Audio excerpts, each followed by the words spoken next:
kita suci, setelah kita wudhu, ya kan, mau sholat, disunnahkan untuk adzan dan iqamah. Nah, itulah dua hal yang sangat dianjurkan untuk dilakukan sebelum sholat fardu, atau untuk mengundang orang agar ingat bahwa sholat itu sudah waktunya sudah masuk. Ba'da dukhuli fiha. Dan ada sunnah-sunnah yang sudah masuk sholat. Ini mulai memasuki di sholatnya. Kalau tadi adzan dan qomat qabla sholat. Kalau sekarang ba'da dukhul fiha. Ada dua. Jadi sunnah dalam apa? Dalam sholat itu ada dua. Ya. Pertama apa? Sholat apa? Sunnah ab'ad. Yang kedua sunnah hay'at. Harus ingat. Apa? Kok dibeda-bedain? Ada sunnah ab'ad, ada sunnah hay'at. Sunnah ab'ad itu dari kata ba'dun. Ba'dun itu sebagian atau separuh. Namanya ba'dun, ya. Banyaknya maka jamaknya ab'adun. Tunggalnya ba'dun. Nah, di dalam sholat itu ada sunnah-sunnah ab'ad. Sunnah-sunnah setengah wajib pahalanya. Ya.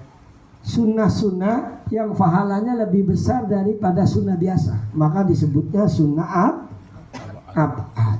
Konsekuensinya ada pembedaan itu adalah ada hukum kalau sunnah ab'ad ditinggalkan, baik sengaja maupun lupa, dianjurkan dengan sujud sahwi. Nah, ini lahirnya ada hukum sujud sahwi itu karena ada sunnah ab'ad.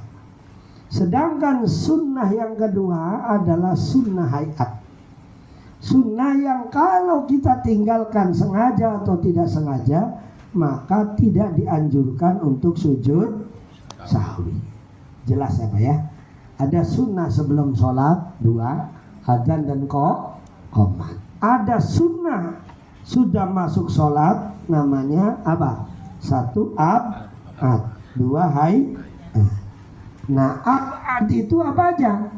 Pertama adalah at-tasyahudul awal, tahiyat awal. Tahiyat awal itu namanya sunnah, bukan fardu atau bukan rukun. Dianjurkan untuk dilakukan, tapi kalau kita lupa, ya, sengaja, maka itu adalah dianjurkan sujud sahwi sebelum salam. Yang kedua, sunnah abad itu kunut fi subhi, yaitu melakukan atau membaca kunut di sholat subuh, ai fi i'tidal rakaat tsaniyah, yakni melakukan i'tidal saat i'tidal di rakaat kedua. Nah, dianjurkan sebelum sujud adalah apa? Baca kunut, itu namanya sunnah ab'ad. Nah, itu diantaranya kunut.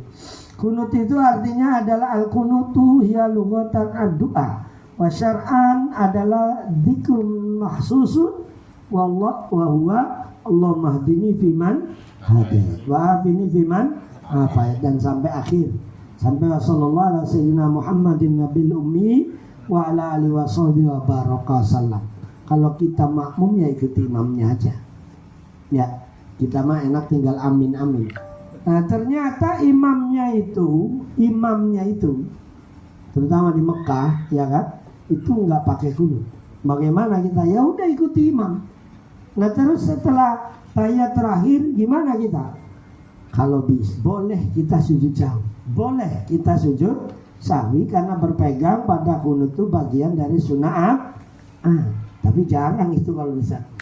Boleh kita tetap berpatokan bahwa itu sujud karena tidak melanggar imam.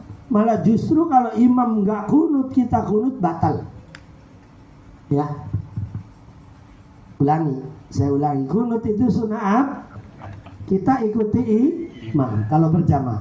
Kalau ternyata imamnya nggak kunut, udah ikuti aja, nggak usah Kalau kita kunut sendiri, imamnya nggak kunut, kita akan ketinggalan dua rukun nanti. Pertama sujud pertama, yang kedua adalah duduk di antara dua sujud. Karena takutnya khawatir lama kita. Kalau ketinggalan 2 rukun dengan sengaja, maka ketinggalan dengan imam kita akan batal. Nanti di bab yang membatalkan sholat akan kita jumpai. Ini penting kita tahu. Ya. Kalau makmum nggak kunut, imam kunut, ikuti kunut. Batal juga kalau imam kunut, makmumnya duluan. Kunut lama, sujud duluan aja, ntar ketemu di tahiyat. Nggak sabar nih makmum. Ikuti, amin aja, apa susahnya sih bilang amin, ya kan ya? Hah? Hormati namanya. Imam-imam dulu itu Imam Syafi'i, ya, Imam Abu Hanifah. Imam Abu Hanifah itu enggak kunut. Imam Syafi'i itu seumur hidup kunut. Tapi suatu ketika dipanggil di masjid yang di situ ada madhab Abu Hanifah. Ada di situ kuburannya Imam Abu Hanifah. Di masjidnya itu ada apa? Ada kuburan Imam Abu Hanifah. Imam Abu Hanifah itu enggak pernah kunut. Nah, Imam Syafi'i enggak kunut sholat subuhnya. Ya, ditanya sama santri-santrinya, kenapa Imam, aku sepanjang masa tidak pernah engkau lihat tidak kunut. Kunut terus. Tapi kenapa di sini enggak kunut? Di sini tempatnya Imam Abu Hanifah. Saya menghormatinya. Oh ya, menghormati itu lebih penting daripada membuat konflik. Kalau kita di masjid yang musola udah kunut, kita nggak kunut, ya kunut aja sih, apa susahnya, ya kan ya? Kadang-kadang yang nggak mau kunut tuh orang yang seperti itu, ya. Kalau kita di tempat yang Al-Ittihad, kunut nggak wajib? Iya, maksudnya enggak Al-Ittihadnya saya tanya. Kalau perorangannya pasti ada yang enggak. Rutinnya gimana? Apa genap ganjil? Iya, di sini ada yang makan. Ada masjid genap ganjil, Pak. Saking komprominya. Kalau genap kunut, ganjil enggak. Ada itu benar di Bekasi masjid. Saya sholat di situ, saya ngisi taklim di situ. Kalau ketemu imam ini pasti kunut. Kalau pas ketemu ganjil genap, udah begitu gantian. Jadi setengah bulan kunut, setengah bulan itu atas kompromi pengurus. Enggak apa-apa enggak kunut apa enggak. Ada yang makan, ada yang enggak, Pak. Jadi, imamnya? Iya, gantian. Ini berarti genap ganjil. Udah kayak Jakarta aja. Genap ganjil ada yang modelnya begitu, genap ganjil. Jadi ngingetinnya gampang. Kalau ini tanggal 2 kunut, besok tanggal 3 enggak. Nah makanya kunut genap ganjil. Untung enggak 3 in 1. Ya, itu satu untuk kompromi. Nah, kalau kita berkeyakinan itu sunnah tapi sunnah abad itu bisa kita tinggalkan manakala di tempat yang tadi. Tuh ya. Tapi kalau kita sholat di tempat yang kunut, ya udah kunut. Ya. Kalau kita sendirian sholatnya bisa agak terlambat, ya kunut. Sayang itu sunnah bahkan kalau kita tinggalkan sendirian, ya itu dianjurkan sujud sahwi. Kita makmum sama imam yang tidak kunut, kita ikuti imam, nanti imam salam kita sujud sahwi, boleh nggak boleh? Saking biar dapat pahala kunut, walaupun kita nggak kunut. Nah dapat pahalanya pengganti dari sujud sahwi. Daripada kita maksakan, ya kan, memaksa kita kunut, imamnya nggak, malah batal kita. Nah ini pentingnya kita tahu. Karena dulu seringkali menjadi perdebatan masalah itu ya, yang kunut mah nggak kunut, padahal dua-duanya ada dalil. Nah, menurut mazhab Syafi'i mayoritas kita adalah pakai kunut. Yang ketiga wal kunutu fi akhiril witri. Nah kalau ini pakai semua nih, malah justru itu pakai semua, yaitu kunut di apa? Akhir witri, pertengahan Ramadan. Ya. Hampir semua pakai. Hampir semua. Bahkan pusatnya Wahabi, pusatnya yang tidak kunut di Mekah dan Madinah, itu kalau Ramadan pertengahannya kunut. Di akhir witri, bahkan kunutnya panjang. Ya. Sisi lain dia membid'ahkan kunut dalam di luar Ramadan, tapi dia sendiri melakukan bacaan kunut yang tidak pernah dibaca oleh Nabi. Saya ulangi, imam-imam Masjidil Haram maupun Masjid Madinah itu kalau kunut Ramadan panjang banget, bacaannya itu panjang. Yang itu bacaan itu banyak yang tidak dibaca oleh Nabi. Nah, jadi sisi lain melarang tapi sisi lain melakukan. Ya udah biarin aja. Kalau kita biasanya kalau yang ketiga itu adalah ditambah dengan apa? Bacaan doa lain selain kunut yang pokok, itu namanya kunut nazilah. Kalau kunut nazilah itu bukan di waktu subuh, bukan di waktu pertengahan Ramadan akhir witir, tapi dibaca Jumatan, dibaca maghrib, dibaca subuh, dibaca isya, itu boleh. Namanya kunut nazilah. Saat ada peristiwa besar, bencana besar yang menimpa kaum muslimin, itu kunut nazilah. Makanya waktu terjadi COVID ya, COVID itu hampir tiap hari kunut nazilah di masjid. Jumat, ada yang maghrib, ada yang isya pakai kunut nazilah. Nazilah itu yang turun.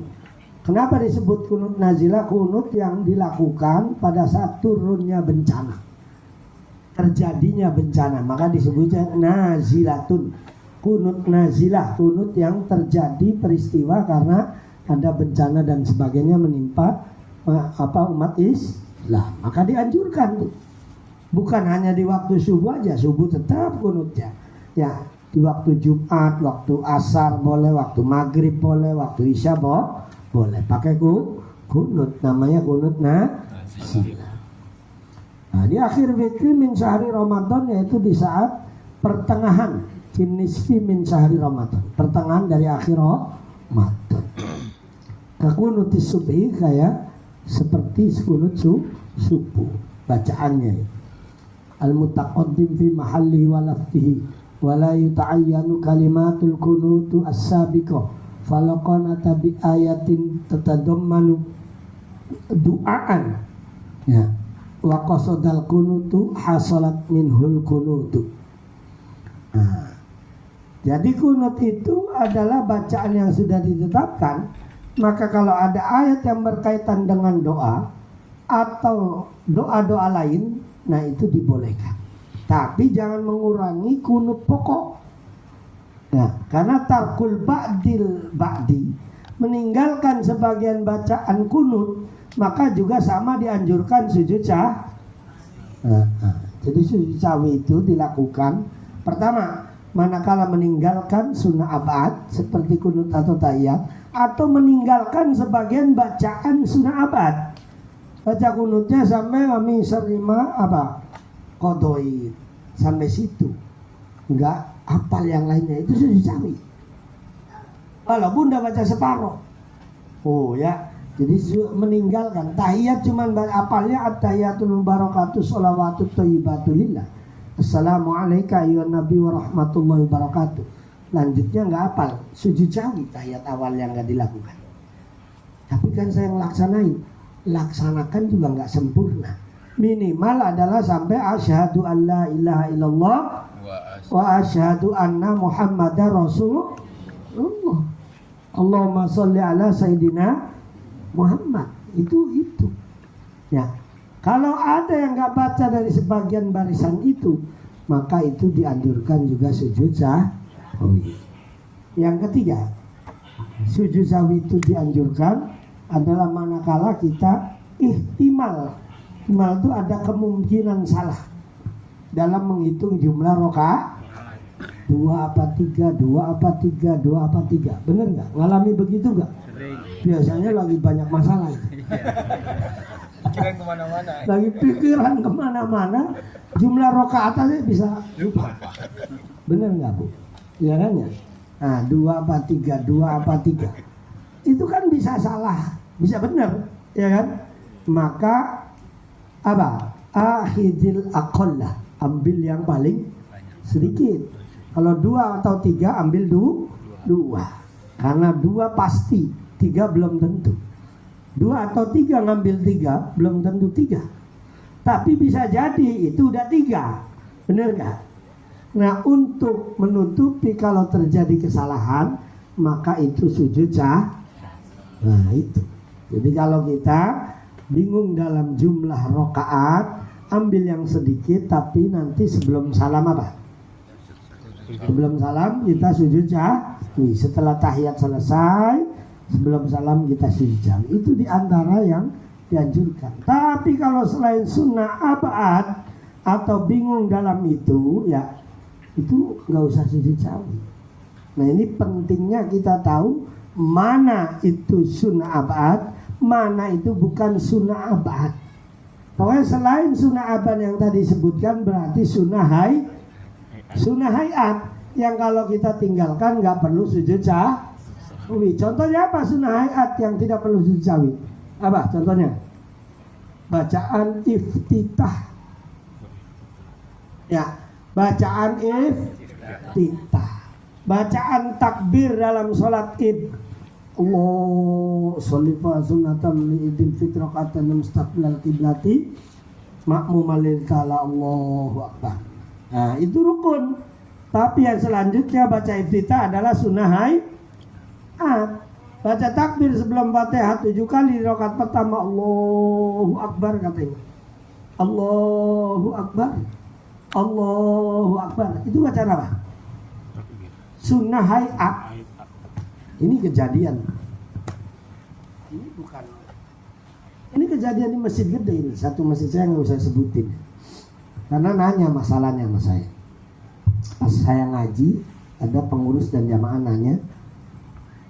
Suatu ketika terjadi sholat id di masjid itu pasti ramai. Sholat ya satu perumahan masjidnya satu kan ramai. Imamnya lupa baca takbir.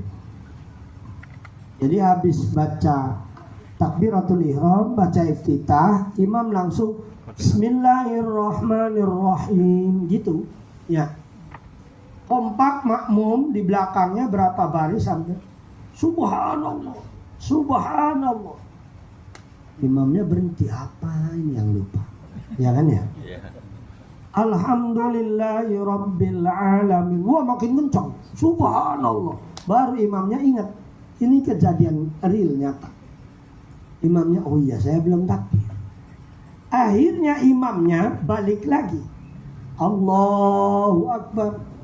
Allah 7 kali diikuti oleh jamaahnya, makmumnya. Nah nggak ada lagi kalimat apa? Kalimat subhanallah. Karena maksud makmum baca subhanallah supaya imam baca takbir sampai selesailah sholat. Ya kan? Kira-kira hukumnya gimana? Nanya sama saya. Yang seperti itu batal semua sholat idnya kata saya. Yang pentingnya ngaji fikih. Ternyata khotibnya dan imamnya itu nggak nyampe ngaji sini.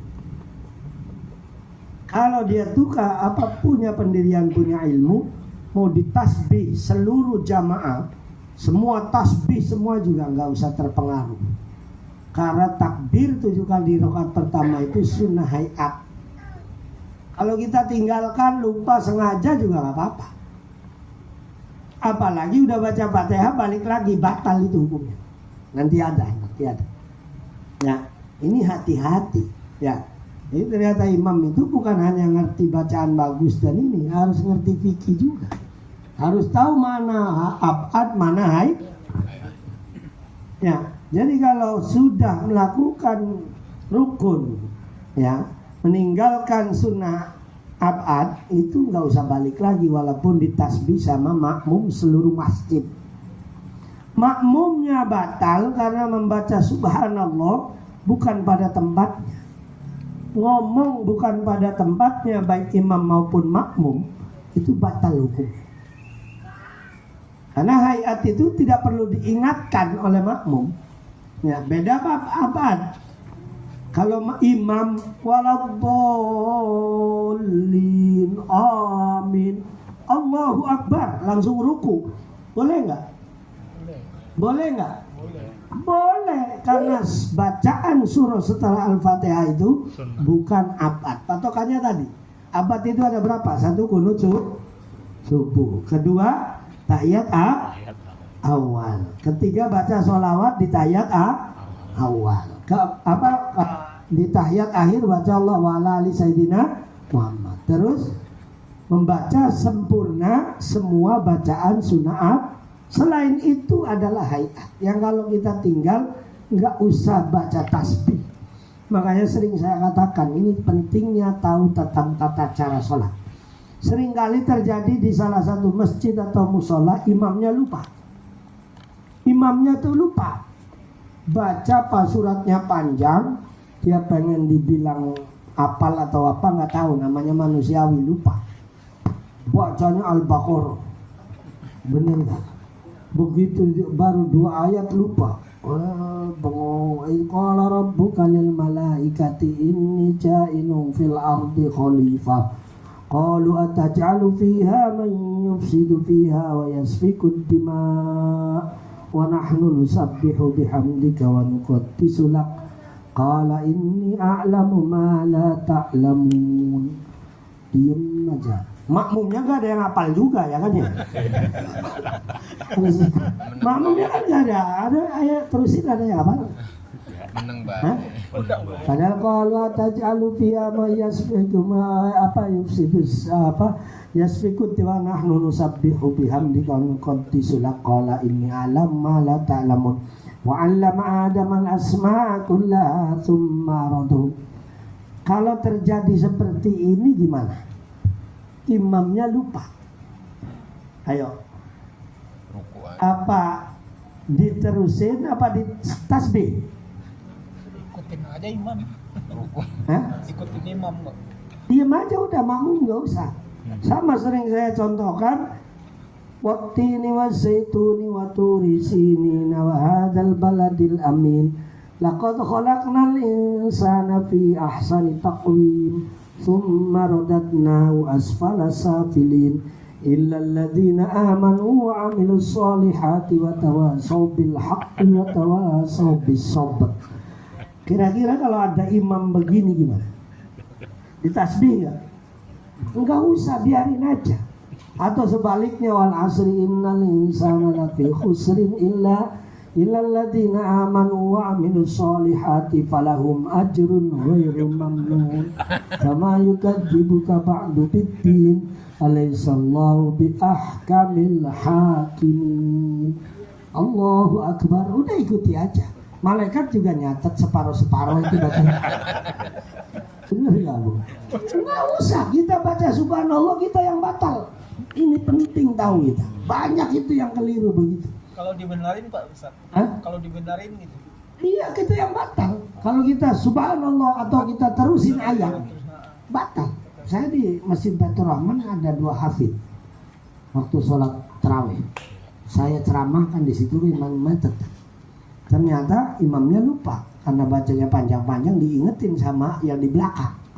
Habis tarawih saya panggil dua-duanya. Sini, di kitab apa yang membolehkan makmum, kata saya, hadis mana yang Anda ketahui imam salah baca surat Anda benerin? Saya pertanyaannya gampang, hadis mana? Harus berdasarkan ibadah itu harus berdasarkan hadis. Kalau enggak fikih kitab mana? Dua-duanya hafid Quran itu nggak bisa jawab. Besok jangan begini ya, ada saya. Sekalipun nggak ada saya juga, biarin aja, lupa aja. Kecuali Fatihah lupa. Iya karena butuh, iya karena stain, bengong aja, kebangetan itu. Banyakan Imam pikiran. Fatihah lupa. Bener ya Pak? Pikiran Kebangetan itu Pak, pikirannya lagi masalah itu. Wah banyak banget. kuat itu. Ruwet. Ya. Tapi kalau yang sunnah nggak usah diingetin, biarin aja. Ya. Bahkan kalau imamnya ngerti tadi, kalau rabbuka lil malaikati inni ja'ilun fil ardi khalifah, udah ganti surah aja yang pendek, wal asri innal insana lafi khusr. Boleh nggak boleh? Ya, wong separuh atin separuh wal asri aja boleh. Catatan. Boleh separuh atin separuh wal asri. Cuman paling disebut nantinya imam tukang lupa. Ada imam tukang lupa, bener ini. Jadi dia kalau ngimamin gayanya panjang melulu, surah-surah yang lain, bukan juz amma. Itu lupa, baca amanah Rasul aja bisa lupa. Itu kan main tubdu tufu yuhasibkum billah fayaghfiru liman yasha wa yu'adzibu may yasha. Itu bisa terusannya beda. Kalau lagi lupa, kalau lagi pikiran banyak. Bukan wallahu ala kulli syai'in qadir. Bukan. Diterusin di ayat Quran kan banyak yang hampir sama Pak. Benar nggak? Nah itu hati-hati makanya. Kita kalau nggak yakin hafal, jadi imam ambil aja surah yang paling kita hafal. Benar? Supaya selamat. Satu, ya. Yang kedua, enggak bikin resah makmum. Makmum tuh kalau imamnya lupaan dulu itu resah. Untung nggak ngomong payah. Kalau sampai ada makmum ngomong payah nih imam itu apa? Batal makmum. Ya, nah itu kita penting tahu ini real semua kejadian di masyarakat karena tidak ngaji. Kalau saya simpulkan, kalau imam itu ngaji bab ini, tadi mimpin sholat id yang nggak begitu, pas mimpin sholat tarawih yang nggak begitu, udah langsung takbir aja, jangan bengong kelamaan.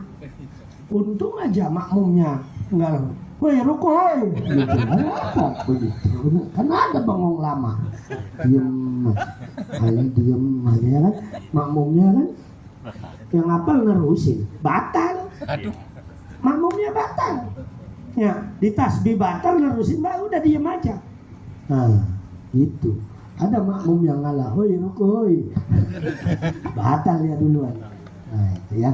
Jadi ini pentingnya pemberitahuan. Jadi di dalam sholat itu kita harus tahu satu ada rukun, kedua ada sunnah. Sunnah itu ada dua, ada abad dan ada hayat.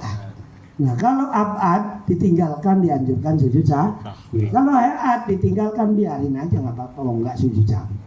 Bener kan? Nah, makanya di jamaah di kampung sholat tarawih walbolin amin bismillahirrahmanirrahim yasin Allahu akbar sah.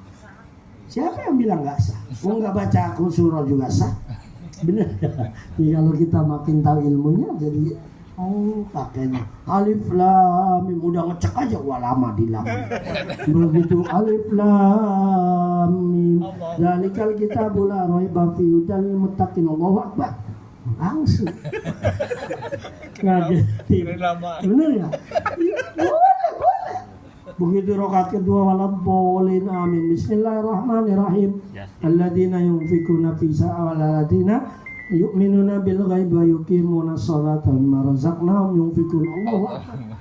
Jadi 5 ayat bisa 4 surah. Boleh enggak? Boleh. Nanti hayatnya akan kita lanjutkan. Itu aja dulu yang dapat saya sampaikan. Kalau ada yang mau ditanyakan saya persilakan sebelum saya tutup. Bapak, ibu-ibu yang mau tanya silakan tanya. Silakan bapak-bapak terkait dengan mungkin Pak Rasul. Diterusin mah yang bisa belakang ya. Waalaikumsalam warahmatullahi wabarakatuh. Kan saking pentingnya qobliyah subuh ya. Ini semisal udah nggak dapet nih, udah di koma, udah mau jamaah, itu semisal selesai itu kita lakukan apa boleh? Udah komat Setelah subuhnya. Melakukannya setelah subuh. Selesai, baru kita qobliyah kan saking waktu udah nggak dapet, udah koma, jamaah udah mulai. Jadi kita pulang ke rumah, kita qobliyah subuh. Itu hukumnya boleh. Terima kasih. Iya. Jadi namanya kodo sholat sunnah. Iya, Kodo sholat sunnah itu hanya dibolehkan kepada orang yang sudah istiqomah, yang tidak pernah meninggalkan dalam jangka waktu yang panjang. Rasulullah pernah kodo qiyamul lail di waktu duha karena keterlambatan. Maaf, karena itu untuk hukum, bukan karena Rasulullah kesiangan. Tapi kalau kita qobliyah subuh itu memang sering ketinggalan. Benar kan? Jadi nggak boleh kotor, nggak boleh. Kita karena sering ketinggalan, maka nggak boleh. Tapi kalau seumur hidup kita nggak pernah ketinggalan, sekali waktu kita ketinggalan di kodo boleh. Itu di fikirnya begitu. Ntar ada bab kodo. Ya, saya jawab langsung dulu, nggak apa-apa. Itu seperti itu karena di antara wa tahrumu sholatu ala khamsati awqati. Nanti di sini ada bahwa diharamkan sholat itu di 5 waktu. Pertama, ba'da sholatil asri hatta taghribas syamsu. Pada asar kita udah sholat asar sampai terbenam matahari itu nggak boleh. Yang kedua adalah ba'da sholati subhi hatta tatlu asyamsu. Setelah kita sholat subuh, bukan setelah adzan subuh, kita udah sholat, kitanya udah sholat, itu gak boleh sholat lagi setelah subuh illa fi masjidil haram fi Makkahil Mukarramah. Semua larangan itu tidak berlaku kalau di Masjidil Haram. Masjidil Haram itu gak ada larangan dilarang kamu sholat habis subuh. Pernah saya itu sholat habis subuh, sholat sunnah terus ya. Nah terus selain kodok saya sholat sunnah, kodok subuh. Kalau di sana itu dianjurkan untuk banyakin kodok, subuh kodok, duhur kodok, asar kodok. Terus itu sholat sunnah. Saya ditegur sama salah seorang. Nah sholat apa? Ada sholat subuh haram. Naam. Kata saya, dalikal hukmu fi ghairi hadal masjid. Ikra hadis al-Muslim wa hadis al-Bukhari. Jadi jangan ngomong dulu, maksud saya baca dulu hadisnya di Bukhari Muslim. Semua di masjid manapun dilarang. Setelah sholat subuh kita sholat, tapi la fi hadal masjidil haram. Enggak dilarang kalau di masjid ini untuk menunjukkan keistimewaan dan kemuliaannya Masjid Haram sehingga tidak ada waktu larangan. Silakan Anda baca, kata saya, hadis Bukhari Muslim. Jadi hukum itu gitu, begitu luas. Kalau kita makin banyak, ternyata dibolehkan. Kalau di sana, kalau di Al-Ittihad ya nggak bisa, mau samain. Bayangin nanti terjadi banyak orang yang sholat subuhnya belakangan datang. Habis pada sholat subuh, sholat qobliyah semua. Nah itu nggak boleh, ya. Kecuali sudah istiqomah puluhan tahun. Wallahu a'lam. Ada lagi yang lain? Silakan. Saya Ustaz mau nanya. Ya. Banyak yang menanya. Ini saya nggak pakai doa kunut, sholat subuh, tapi doa saludakan robbana atina itu harus mengganti sujud sahwi. Ya. Itu harus mengganti sujud sahwi. Kalau kita berkeyakinan bahwa itu adalah sunnah abad, maka kita sebelum salam sujud sahwi. Karena doa kunut itu sudah sudah standar. Allahumma dini fiman hadait wa afini fiman afait wa tawallani fiman tawallat wa barik li fima atait wa qini bi rahmatika syarra ma qadait fa innaka taqdi wa la yuqbal fa innahu la yadhillu man walait wa la ya'izzu man adait tabaraka rabbana ta'ala falakal hamdu ala ma qadait astaghfiruka wa atubu ilaihi wa sallallahu ala sayyidina Muhammadin nabiyil ummi wa ala alihi wa sahbihi wa baraka salam. Itu udah standar dari Rasulullah. Iya, itu nggak boleh. Bukan nggak boleh, nggak sempurna. Tetap harus doa kunut. Dan sebelum sujud, sebelum salam kita sujud sahwi, biar dapat pahala kunut. Jadi sujud sahwi itu menggantikan sunnah abad yang kita tinggalkan, baik dengan sengaja maupun tidak sengaja. Kalau kita sujud sahwi, tetap kita dapat apa? Dapat sunnah abadnya dapat. Oh, gitu. Jadi kalau bisa begitu, ya. Ayo, ada lagi? Tadi ibu katanya mau nanya. Iya, makanya pakainya sih sahwi dulu sambil ngapalin. Ya, sambil diapalin, biar supaya tidak tertinggal pahala. Enggak batal itu sholatnya, nggak batal, tetap cuma hilang pahala sunat. Ya, silakan ibu.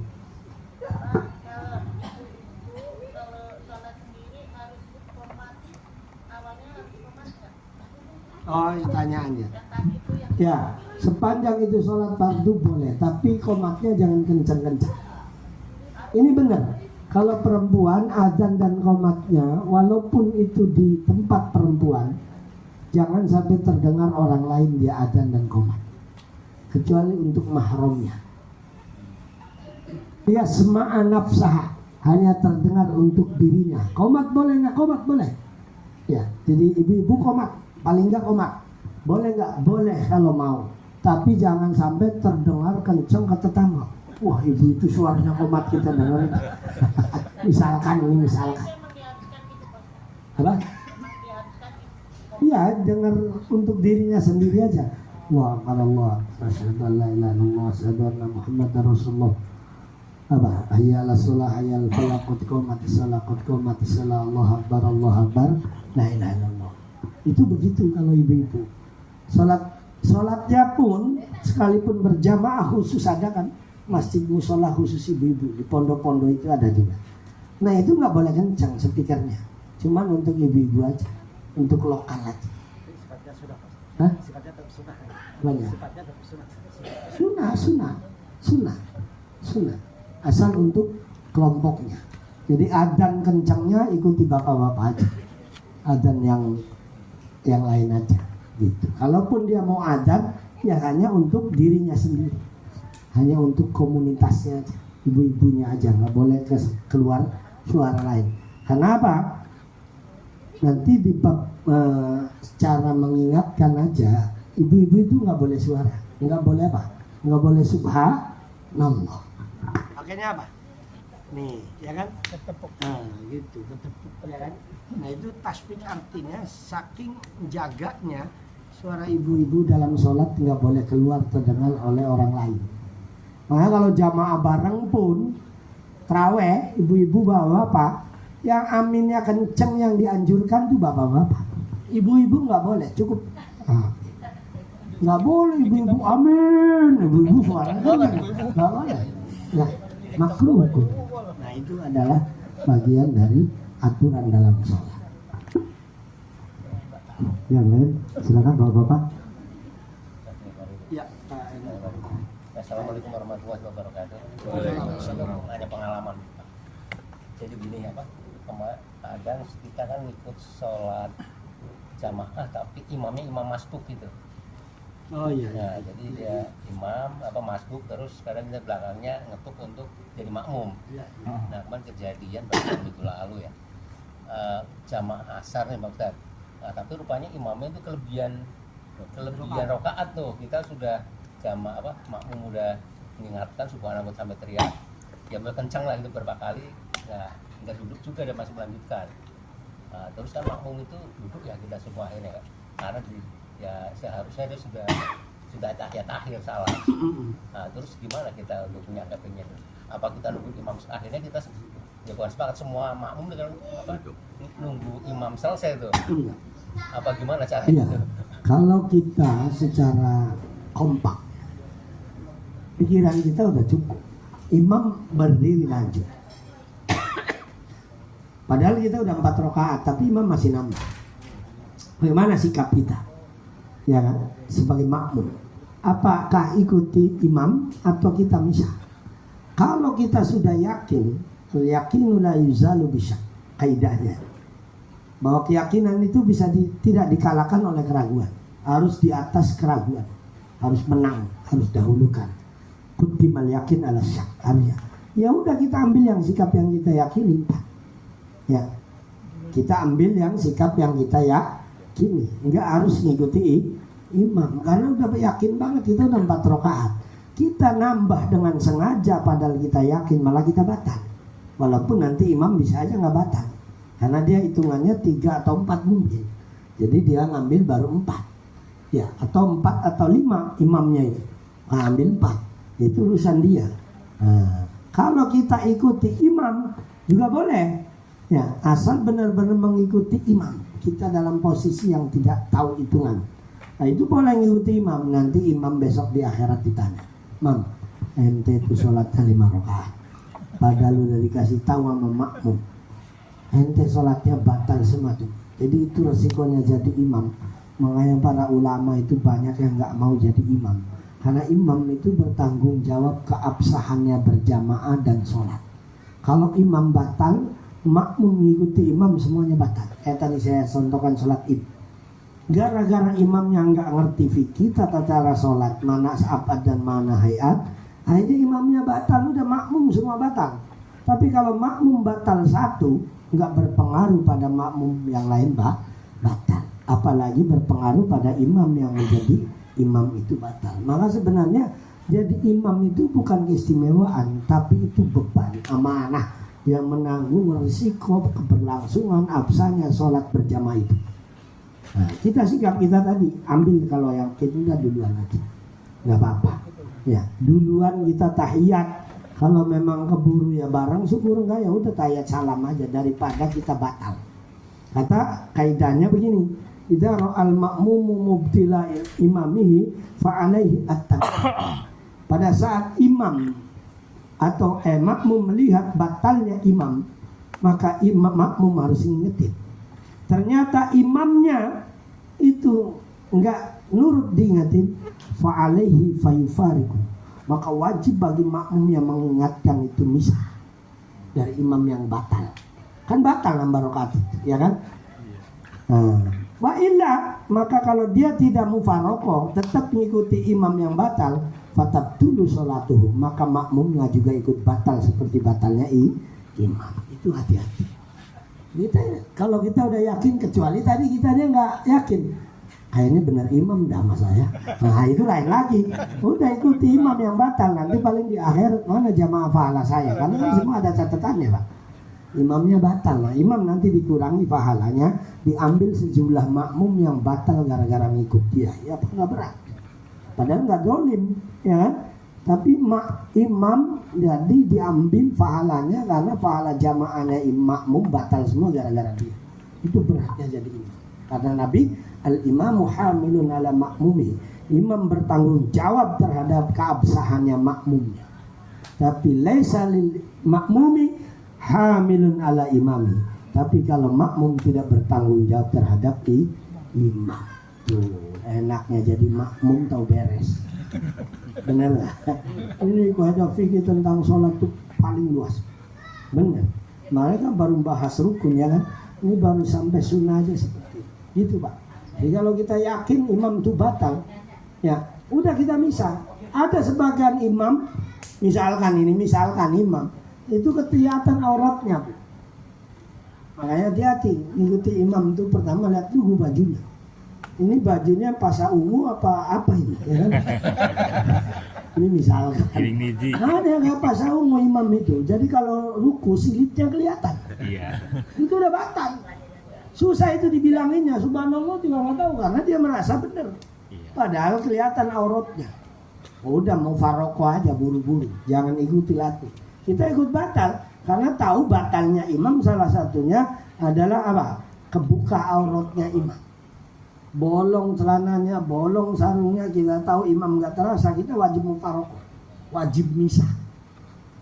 Karena tahu imam itu batal. Beratnya jadi orang ngerti itu repot juga, Pak. Mendingan nggak ngerti.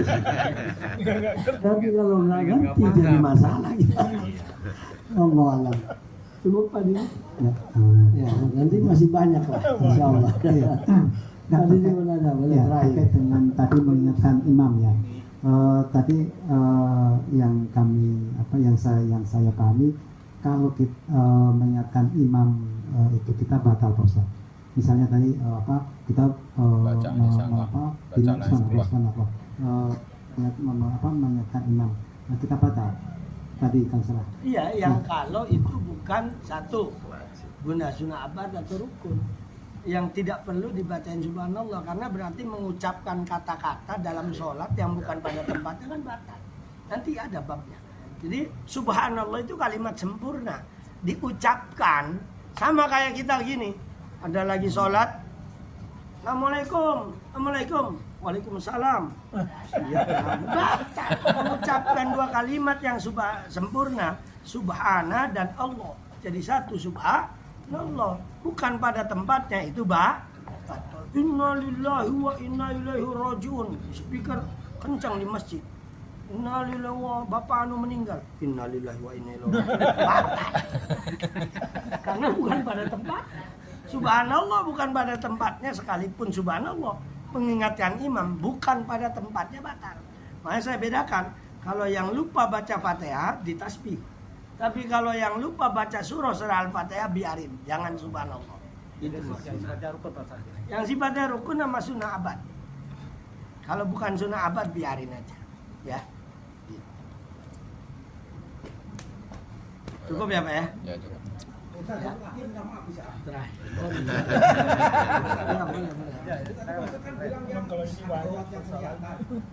Masalahnya bahaya Pak. Transparan. Terus parang. Kan pahanya kan saking tipisnya itu kan kelihatan dari itu bukan yang masuk karena ketutup ya. Ada Pak. Jadi ukuran aurat itu adalah terlihatnya warna kulit. Saya ulangi, sekalipun dia pakai baju mati udah sampai baterainya habis. Kode itu. Hanya tipis saja. Iya, sekalipun tipis, kalau tidak terlihat warna kulitnya nggak apa. Tapi kalau jelas terlihat kulitnya itu batal. Jelas kan Mbak ya? Patokannya dalam fikih itu ya kebukanya aurat, terlihatnya aurat, yaitu kelihatan warna kulitnya. Itu hitam, merah, apa sawo matang, nah, itu mah itu berarti mikirin. Udah yang kita lihat jelas aja. Wah ini kulitnya jelas. Kan orang kan jelas kulit, ya. Nah, karena kesingkap atau karena sobek atau apa, nah itu baru jelas. Tapi kalau bayang-bayang, kayaknya ini warnanya hitam apa putih apa, itu mah namanya mikirin gitu. Beda. Ya, wallah alam bisawab. Cukup ya Bu ya, Pak ya. Itu aja. Insya Allah nggak bakalan puas karena baru sebagian ini. Nanti bab bayat, nanti bab yang membatalkan. Ya, Al-Fatihah. A'udzubillahiminasyaitonirrajim. Bismillahirrahmanirrahim. Alhamdulillahirabbil alamin arrahmanir rahim maliki yaumiddin iyyaka na'budu wa iyyaka nasta'in ihdinas siratal mustaqim siratal ladzina an'amta 'alaihim ghairil maghdubi 'alaihim waladdallin amin. Allahumma shalli wa sallim ala sayyidina wa syafiina ganna dzukhrina maulana Muhammad sallim radhiyallahu anhu lisadatina sabi rasulillah ajma'in hamdan yu'afi ni'ma yukafi mazida rabbana lakal hamdu wa lakal syukru kama yanbaghi li jalali wajhikal karim wa 'azimi sultanik.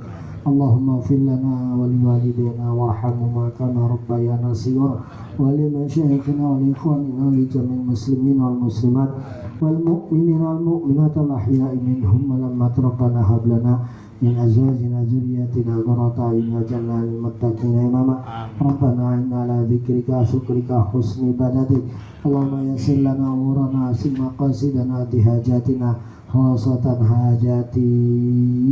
Bapak-bapak, ibu-ibu jamaah al-istiqomah ya arhamar rahimin irhamna warhamhum ya arhamar rahimin irhamna warhamhum ya arhamar rahimin irhamna warhamhum.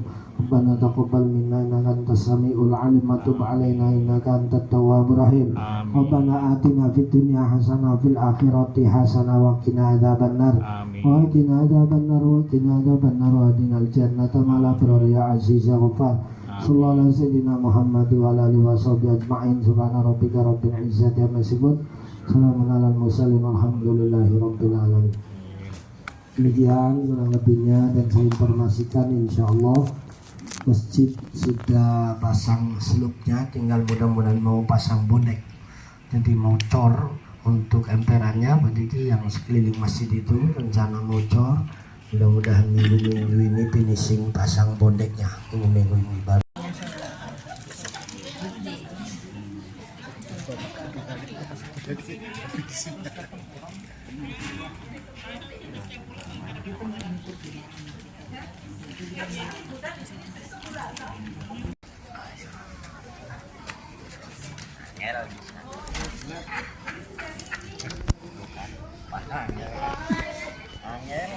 Angel. Itu ngobrolnya ngerti kok dulu.